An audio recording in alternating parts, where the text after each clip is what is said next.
Guys क्या हो यदि आप किसी शॉप पर यूपीआई के थ्रू पेमेंट करें और पेमेंट आपके अकाउंट से तो डिडक्ट हो जाए बट सामने शॉपकीपर के अकाउंट में क्रेडिट ना हो।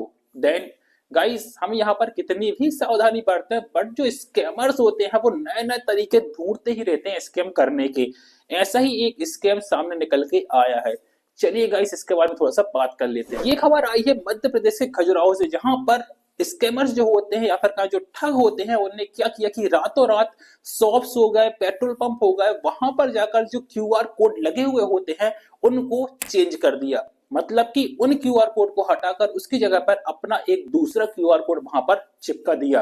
अब इससे क्या हुआ, नेक्स्ट डे जैसे ही हमारा शॉप वगैरह ओपन हुई, लोग गए, लोगों ने शॉप से सामान खरीदा, पेमेंट किया।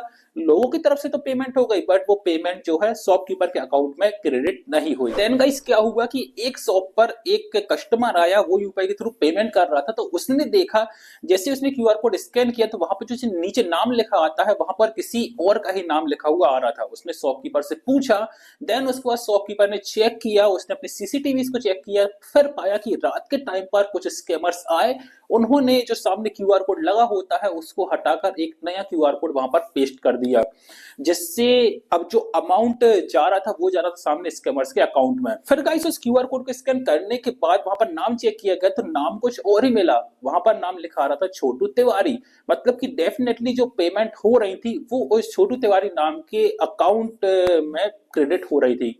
फिर गाइस यहाँ पर और फिर चेक किया गया तो पाया गया कि लगभग 600 और पेट्रोल पंप के ऊपर भी स्कैमर्स ने इस प्रकार से क्यूआर कोड को चेंज करके ये स्कैम किया हुआ है। गाइस यहाँ पर देखा जाए तो स्कैमर्स वो नए नए तरीके ढूंढ ही लेते हैं स्कैम करने के, और जिससे वो लोगों के पैसे लूट सके।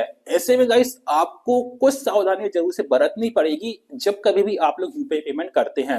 यहाँ पर यदि आप एक कस्टमर हैं, देन जब भी आप क्यूआर कोड को स्कैन करें किसी भी शॉप के ऊपर, देन वहां पर आप नीचे जो नाम लिखा आता है उस क्यूआर कोड से रिलेटेड अकाउंट का, तो वो नाम जरूर से कंफर्म कर लें कि आपका जो पैसा है वो सही अकाउंट में जा रहा है कि नहीं जा रहा, मतलब कि वो अकाउंट शॉपकीपर का ही है या फिर नहीं। और पेमेंट करने के बाद एक बार शॉपकीपर से जरूर से कंफर्म कर लें कि उसको पेमेंट रिसीव हो गया है या फिर नहीं। यदि आप एक शॉपकीपर हैं, देन आपको क्या करना है कि जब भी कोई कस्टमर पेमेंट करे, देन आपको चेक कर लेना कि पेमेंट रिसीव हुआ कि नहीं हुआ।